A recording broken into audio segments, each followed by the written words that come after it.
The delivery room on the human colony of Kepler 442b should have been filled with the usual sounds of celebration. A healthy baby boy had just been born, crying his first breaths in the sterile white room. Dr. Kate Miller had delivered hundreds of babies in her 15 years as a physician, but nothing could have prepared her for what happened next. The moment the newborn opened his eyes, every person in that room froze. Time seemed to stop. The baby's eyes were not the cloudy blue or brown that human infants usually had. Instead, they glowed with an impossible molten gold color, and the pupils were vertical slits, like a cat's eyes, or more accurately, like the eyes of something far more ancient and terrifying. Dr. Miller felt her breath catch in her throat. She had seen those eyes before, but only in history files and ancient galactic records. They were the eyes of the Drakari, the legendary dragon-like beings who had ruled the entire galaxy over 50,000 years ago before mysteriously vanishing without a trace. Every schoolchild in the galaxy learned about the Drakari, but everyone believed they were extinct, gone forever. The baby's mother, Jennifer Hayes, was still exhausted from the delivery. She reached out her arms, wanting to hold her son. "Is everything okay? Why is everyone so quiet? Let me see my baby." Before Dr. Miller could respond, Nurse Talon stepped forward. Talon was a Vraxian, one of the gray-skinned alien species that worked throughout human colonies. His large black eyes widened as he stared at the infant. Without saying a word to anyone in the room, he pulled out a communication device and sent an emergency message directly to the Galactic Council headquarters. David Hayes, the baby's father, stood up from his chair beside his wife. "What's going on? Why won't anyone talk to us? Is something wrong with our son?" Dr. Miller finally found her voice. "Your baby is healthy. He's breathing normally, his heart rate is strong, but..." She paused, unsure how to explain what she was seeing. "His eyes are unusual. We need to run some tests." Jennifer tried to sit up. "What do you mean unusual? Let me see him." But before anyone could move, the delivery room doors burst open. Armed soldiers in black armor flooded into the room, their weapons drawn. Behind them walked a tall figure wearing the official robes of the Galactic Council. This was Overseer Morin, one of the most powerful beings in the known galaxy. His arrival at a small human colony was unheard of. "Nobody moves," Morin commanded. His voice carried the weight of absolute authority. "This facility is now under council jurisdiction. All medical records regarding this birth are to be confiscated immediately. Everyone in this room is bound by Emergency Directive 7. David stepped in front of his wife's bed protectively. "You can't just come in here. This is our son. We have rights." Morin's cold eyes fixed on David. "Your son requires special monitoring for his own safety and the safety of the galactic community. You will cooperate or you will be removed from this facility. The choice is yours." Two soldiers moved forward and carefully took the baby from Dr. Miller's arms. Jennifer screamed, trying to get out of bed, but David held her back, knowing that fighting armed council enforcers would only make things worse. "We'll cooperate," David said quietly, his jaw clenched. "But we want answers. What's wrong with our boy?" "Nothing is wrong," Morin replied. "But he is special and special things must be protected. You will be allowed supervised visits. A communications blackout is now in effect for this entire colony. Anyone who speaks about what they witnessed here today will face imprisonment. This is not negotiable." The entire colony of 3,000 people was suddenly cut off from the rest of the galaxy. No messages in or out. No explanation given to anyone outside the delivery room. That night, while Jennifer and David sat in a guarded room, unable to hold their newborn son, council scientists worked in a secure laboratory. They drew tiny blood samples from the sleeping infant and ran them through the most advanced genetic scanners in the galaxy. The scientists worked in silence, but their hands shook as the results appeared on their screens. The impossible was confirmed. The baby's human DNA contained dormant genetic sequences that matched the extinct Drakari. It shouldn't exist. Humans and Drakari had never interbred. The Drakari had disappeared millennia before humans even left Earth. Yet somehow, this child carried the genetic legacy of the galaxy's most powerful ancient species. In the observation room, Overseer Morin stood with his hands clasped behind his back, watching the infant sleep through the reinforced glass. His second-in-command, a younger council officer, stood beside him nervously. "Sir, what do we do with the child?" the officer asked quietly. Morin was silent for a long moment. Then he spoke, barely above a whisper, as if afraid the walls themselves might hear him.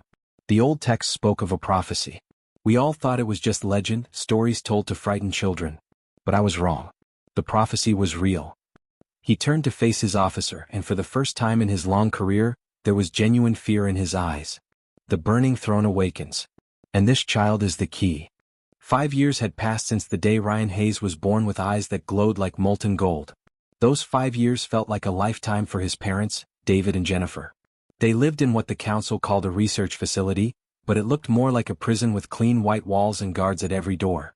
The building was disguised as a regular medical station to anyone passing by, but everyone inside knew the truth. This place existed for one reason only: to study and control their son. Ryan grew up knowing nothing but observation rooms and security cameras. Every moment of his life was recorded and analyzed. Scientists watched him eat, sleep, play, and learn. His parents were allowed to visit him 3 times a week for exactly 2 hours each visit, always with armed guards standing nearby, always with cameras recording every word they said. But Ryan was not like other children. From the very beginning, he showed abilities that made the council scientists both fascinated and terrified. When he was 3 years old, he accidentally touched a heating panel that should have burned his small hand badly. Instead, he just looked at it curiously, feeling the heat but showing no pain. The skin on his palm didn't even turn red. Dr. Miller had rushed over in panic, but Ryan just smiled at her, completely unharmed. His reflexes were incredible too. Once, a guard accidentally dropped a metal tray behind him, and Ryan spun around and caught it before it hit the ground. The movement was so fast that the security camera barely caught it. He was only 4 years old at the time. Normal human children couldn't move like that. The most frightening thing happened whenever Ryan got upset or cried. His body temperature would rise dramatically, sometimes reaching temperatures that should have killed him. Thermal scanners would go crazy, showing his small body radiating heat like a furnace. The first time it happened, the entire medical team evacuated the room, thinking he was having some kind of fatal reaction. But Ryan just cried himself to sleep, and his temperature slowly returned to normal. Jennifer begged the council to let them take their son home. "He's just a little boy," she pleaded during one meeting with Overseer Morin. "He needs his parents. He needs a normal life." Morin's response was always the same. "Your son is not normal, Mrs. Hayes. He is the most important discovery in galactic history. We must understand him before we can ensure his safety and yours." David knew they were trapped. Any attempt to escape would result in their immediate arrest or worse. But Ryan wasn't completely alone. Dr. Venn, a Nethian scientist with 4 arms and kind orange eyes, had been assigned to monitor Ryan's educational development. Unlike the other scientists who treated Ryan like a lab specimen, Dr. Venn saw him as a child who needed friendship. The doctor would bring books during his testing sessions, reading stories to Ryan and eventually teaching him to read on his own. One day, while searching through the facility's restricted archives, Dr. Venn discovered something that made his blood run cold. Ancient texts, recovered from Drakari ruins thousands of years ago, mentioned a prophecy that the council had kept secret from the public. The words were written in old Drakari script, but Dr. Venn had studied the ancient language for decades. The prophecy read, "When human and dragon blood merge, the burning throne shall wake, and the sleeping empire will rise again." Dr. Venn realized that Ryan wasn't just unusual. He was the fulfillment of an ancient prediction. But he kept this knowledge to himself, knowing that revealing it could put the child in even greater danger. Meanwhile, strange things were happening across the galaxy. On distant worlds, ancient Drakari ruins that had been silent for 50,000 years suddenly began activating. Energy signatures appeared where there had been nothing before. Stone structures that archaeologists thought were just old buildings started glowing with inner light. The council received reports from dozens of planets, all saying the same thing: something was waking up the ancient Drakari technology. The council held emergency sessions, arguing about what to do with Ryan. Some members demanded his immediate elimination, claiming he was too dangerous to be kept alive. Others argued that he might be the key to finally understanding and controlling Drakari technology, which was far more advanced than anything the current galactic civilization possessed. Overseer Morin stood firm in these debates. "We do not kill children based on fear," he declared. "The boy may be our greatest asset or our greatest threat, but we will not know which until we understand him fully." One night when Ryan was 5 years old, he had a terrible nightmare. His parents weren't there, and the night staff heard him crying out in his sleep. But this wasn't normal crying. Ryan's body began to glow, and his eyes blazed with golden light so bright that the security footage was completely washed out. At that exact moment, something extraordinary happened across the entire galaxy. Every single Drakari ruin, on every planet, in every system, simultaneously pulsed with the same golden energy. Archaeologists on remote worlds stood in shock as ancient temples lit up like beacons. Space stations detected massive energy spikes coming from ruins on nearby asteroids. The wave of activation spread across billions of light-years in an instant. The Drakari technology was responding to Ryan's distress, answering the call of the dragon-eyed child, even across the vast emptiness of space. The ancient empire might have been gone, but it had left something behind, waiting for this moment. And the council finally understood just how dangerous their situation had become. Ryan Hayes was 12 years old when his entire world changed forever. For 7 years, he had lived in the research facility, knowing nothing but white walls, security cameras, and scientists who studied him like he was some kind of experiment. He had learned to accept his strange life, even though he dreamed every night of being free. It started during what should have been a normal medical scan. Ryan had been through thousands of these procedures over the years. He would lie still on the examination table while machines hummed around him, scanning every cell in his body. The doctors always looked nervous around him, but he was used to that by now. But this time was different. The moment the scanning equipment activated, Ryan felt something shift deep inside his chest. It felt like something was waking up, something that had been sleeping inside him his entire life. The sensation grew stronger and stronger until it felt like fire was spreading through his veins. "Doctor, his readings are off the charts," a technician shouted, staring at her monitor in disbelief. Ryan tried to speak, tried to tell them something was wrong, but no words came out. His vision blurred, and suddenly the world tilted sideways. He collapsed onto the examination table, his body going rigid as every muscle locked up. The seizure hit him like a lightning strike. Medical alarms blared throughout the facility. Doctors and nurses rushed into the room, but they stopped in their tracks when they saw what was happening. Ryan's eyes had snapped open, but they were no longer just golden. They blazed with light so bright it hurt to look at them directly, like staring into twin suns. Then Ryan began to speak, but the voice that came from his mouth was not his own. The words were in a language that had not been spoken in 50,000 years, ancient Drakari. The words flowed from him in a deep, resonant tone that shook the walls of the medical room. Dr. Venn, who had been Ryan's teacher and friend all these years, stood frozen near the doorway. He understood Drakari language better than anyone else in the facility. As he listened to the words pouring from Ryan's mouth, his face went pale with shock and fear. The message was being recorded and immediately sent to the Galactic Council. Within hours, linguists and historians had translated the ancient words, and what they learned made the entire council chamber erupt into chaos. The translation revealed the truth that the council had feared for decades. Millions of years ago, the Drakari had seeded humanity with their genetic essence. It was an experiment, a way to preserve their power even after their physical forms were gone. They had planted their DNA into primitive humans on Earth, waiting for the right conditions, the right moment for that essence to activate. Ryan was not a random mutation or an accident. He was the first successful activation in human history, a true human-Drakari hybrid. The council meeting that followed was unlike anything in galactic history. Representatives from hundreds of worlds gathered in the massive council chamber, all arguing at once. Half of them demanded Ryan's immediate execution. They saw him as a threat to the entire galaxy, a weapon that could bring back the tyranny of the ancient Drakari Empire. "This child must be eliminated before it's too late," shouted a council member from the Therian homeworld.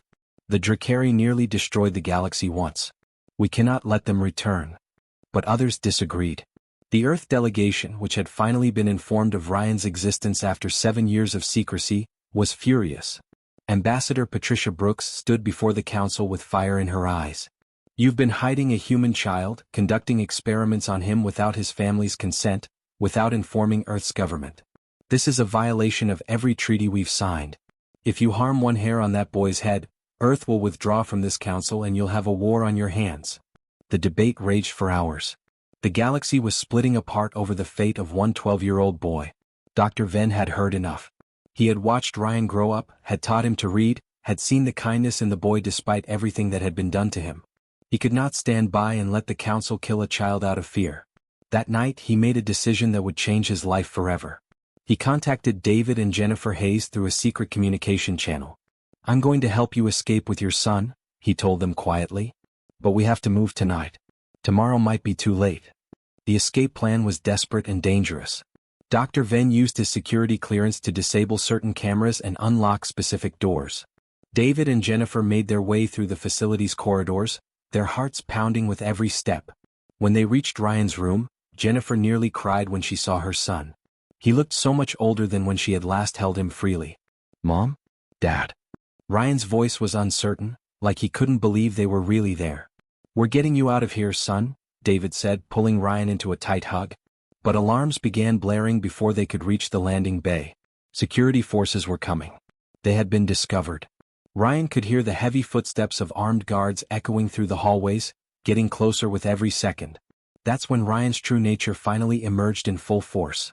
When the guards burst through the door with weapons drawn, something inside Ryan snapped. He stepped in front of his parents protectively, and his body began to change. Golden scales rippled across his skin like waves of liquid metal, covering his arms, his chest, his face. His eyes blazed brighter than ever before. The guards froze in terror as Ryan opened his mouth, and instead of words, a stream of superheated plasma erupted from his throat. The white-hot energy melted through the security door like it was made of butter, creating an escape route through solid metal. Run! Dr. Venn shouted, leading them toward a small transport ship he had prepared. They fled through the melted doorway, racing toward their only chance at freedom. Behind them, Overseer Morin watched through security footage, and for the first time in his long career he smiled. He activated the Hunter fleet, sending the fastest warships in the Council's arsenal after them. The truth was finally clear to everyone. The Drakari had not died. They had simply transformed, leaving their incredible power dormant, waiting for a worthy species to inherit it. Ryan was not just a special child. He was the living key to an empire that had ruled the stars, and now that empire was ready to wake up again. The stolen transport ship tore through the darkness of space at maximum speed, its engines screaming in protest. Behind them, 3 Council warships were closing the gap, their weapon systems charging for the kill. Inside the cramped cockpit, David Hayes gripped the controls with white knuckles, his years of experience as an Earth military pilot being put to the ultimate test. They're gaining on us, Dr. Venn said from the navigation station, his 4 arms working frantically across multiple control panels. Our ship is too small and too slow. We won't make it to Earth at this rate. In the back compartment, Jennifer held her son close as the ship shook violently around them. Ryan was trembling, his golden eyes flickering with unstable energy. Every few seconds, waves of heat radiated from his body, and sparks of golden light danced across his skin like electricity. I can't control it, Mom, Ryan gasped, fear clear in his voice. Something's happening to me. I can feel the power building up inside and I don't know how to stop it. The ship lurched sideways as a warning shot from the pursuing warship streaked past them, missing by mere meters. Alarms blared throughout the vessel. They were being herded, forced into a specific direction where more Council ships could cut them off. Jennifer cupped her son's face in her hands, forcing him to look into her eyes. Listen to me, Ryan. Listen to my voice. You are stronger than this power. You control it, not the other way around. Breathe with me. In slowly, out slowly. Ryan tried to follow his mother's breathing pattern, but another jolt from enemy fire made the ship spin wildly. A burst of golden energy exploded from his hands, punching a hole through the interior wall. Jennifer pulled him closer, continuing to speak in a calm, steady voice despite her own terror. David fought with the controls, trying to keep them on course. I'm pushing the engines past their limits. We might not make it even if they don't shoot us down. Suddenly, a new voice crackled through their communication system. It was not the Council fleet demanding their surrender. This was different. Hayes family vessel, this is Captain Raymond Chen of the Inheritors. We've been monitoring your escape. We're here to help. David and Dr. Venn exchanged confused glances. Who are the Inheritors? David asked. A rebel group, Dr. Venn explained quickly. Humans and aliens who believe the Council has been hoarding Drakari technology and knowledge for their own power. They want that information freed and shared with everyone. Captain Chen's voice continued. We know what your son is. We've been searching for children like him for years. There are others scattered across human colonies showing minor Drakari traits. Enhanced reflexes, higher body temperatures, unusual eye colors. But your boy is different. He's the first complete awakening we've ever seen. 3 smaller ships appeared on their sensors, moving to intercept the Council warships. The Inheritor vessels were fast and well-armed, buying the Hayes family precious time. Head for the Sol system, Captain Chen instructed. We've already sent word to Earth's defense fleet. They're mobilizing to meet you at the border. Hope surged in David's chest. If they could just make it there, maybe they would be safe. He pushed the engines even harder, knowing the ship could tear itself apart at any moment. But the Council was not giving up easily. A massive destroyer, 10 times the size of their small transport, dropped out of faster-than-light travel directly in their path. Its weapon ports opened like the eyes of a predator, and targeting lasers locked onto their ship. "They're going to fire," Dr. Venn shouted. David yanked the controls hard to the side, but he knew it was useless. The destroyer's main cannon was charging, building up enough energy to vaporize their entire ship in one shot. There was nowhere to run, nowhere to hide. They had seconds to live. The destroyer fired. A massive beam of concentrated energy screamed toward them, moving faster than any ship could dodge. Ryan saw it through the viewport. He saw the weapon that would kill his mother, his father, and everyone who had tried to save him. Something inside him broke open, like a dam giving way to a flood. He stopped trying to control the power and instead let it flow freely. "No!" Ryan screamed, and golden energy exploded from his body in all directions. The blast threw Jennifer backward, but she wasn't hurt. The energy formed a sphere around their entire ship, a shield made of pure Drakari power. The destroyer's weapon hit the shield and simply stopped, the deadly beam splashing across the golden barrier like water against stone. Inside the cockpit, every screen went crazy with energy readings. David stared in disbelief. What the hell? The shield held for 10 seconds, then 20, then 30. The destroyer stopped firing, its crew clearly confused about what they were seeing. A 12-year-old boy had just blocked a weapon that could destroy battleships. Then, like a miracle, dozens of new ships appeared on the sensors. The Earth Defense Fleet had arrived, warships bearing the blue and white colors of humanity. They positioned themselves between the Hayes family and the Council forces, weapons armed and ready. The standoff was tense. Both sides had enough firepower to start a war right there at the edge of humanity's home system.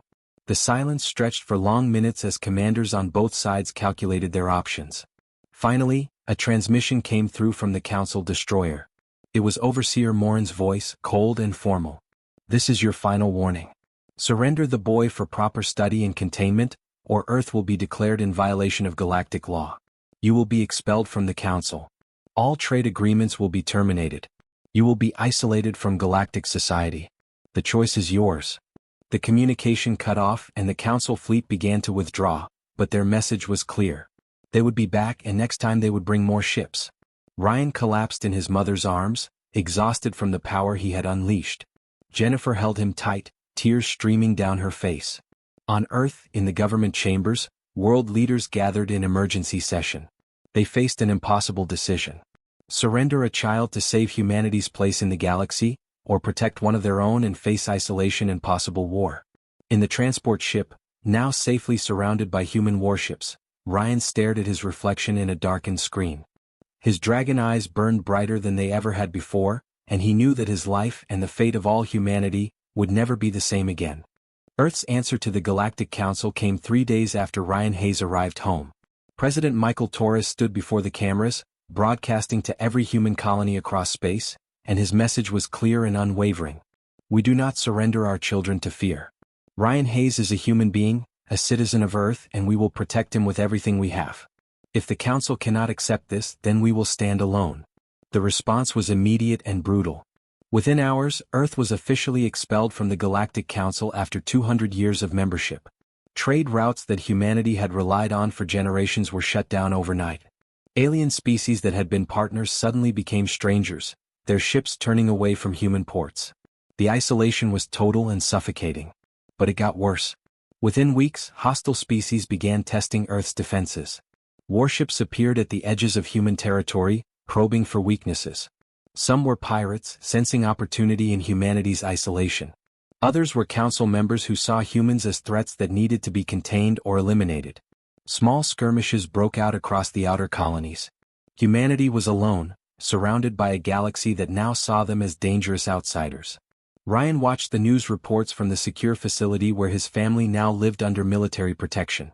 He was 13 now, and the weight of what his existence had cost humanity pressed down on him every single day. Millions of people were suffering because of him. Children were going hungry on colonies that depended on alien trade. Human ships were being attacked. And it was all his fault. Jennifer found him sitting alone one night, staring at his reflection in a darkened window. "This isn't your fault, baby," she said softly, sitting beside him. "How can you say that?" Ryan's voice cracked with emotion. Earth gave up everything to protect me. People are dying because I exist. People are dying because the council is afraid of change, his mother corrected him firmly. You didn't ask to be born this way. And humanity didn't protect you out of obligation. We protected you because it was the right thing to do. Ryan began intensive training with human military advisors who taught him discipline and control. At the same time, inheritor scholars worked with him to understand his abilities. Dr. Venn remained by his side throughout it all, helping him access ancient Drakari data cores that had been secretly recovered from ruins across the galaxy. What they discovered changed everything. The Drakari had not transcended to some higher plane of existence like the legends claimed. Instead, they had done something far more practical and terrifying. They had uploaded their consciousness, their entire civilization's knowledge and memories, into their technology. Every temple, every ruin, every ancient structure scattered across the galaxy was actually part of a massive network, a computer system so advanced it made modern technology look like stone tools. The Drakari had been waiting for a species worthy enough to inherit their legacy. And they had chosen humanity. But here was the crucial part that made Ryan's heart race when he learned it.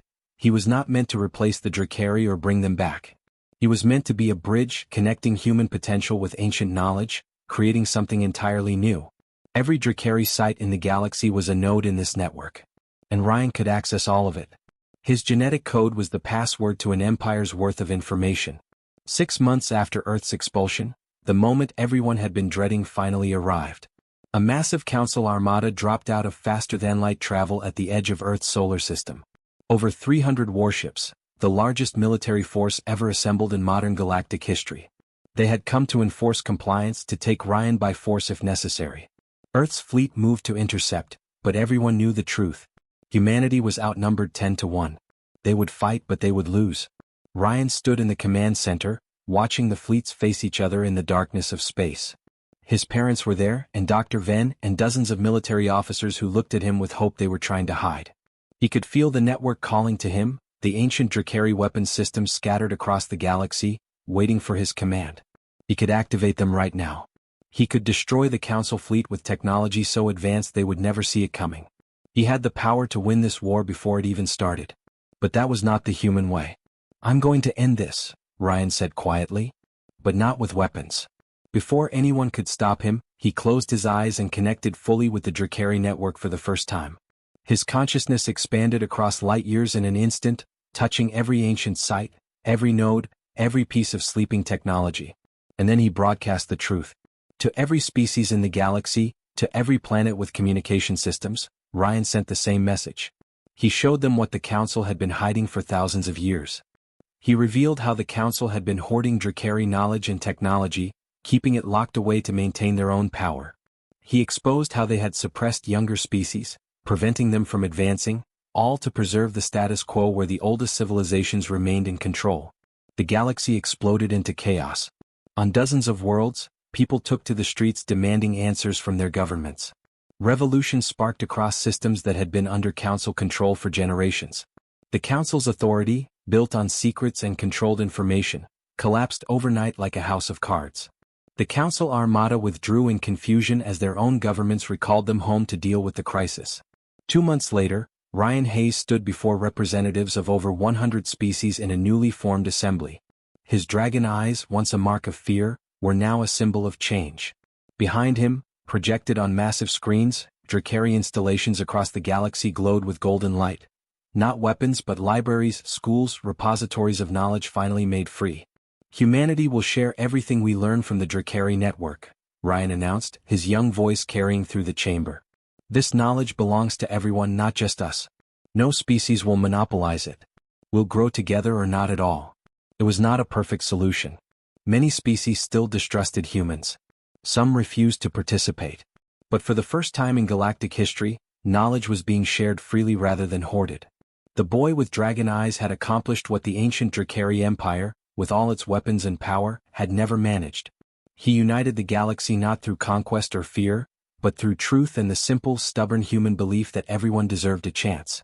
Because humanity's greatest strength was never about being the strongest or the smartest.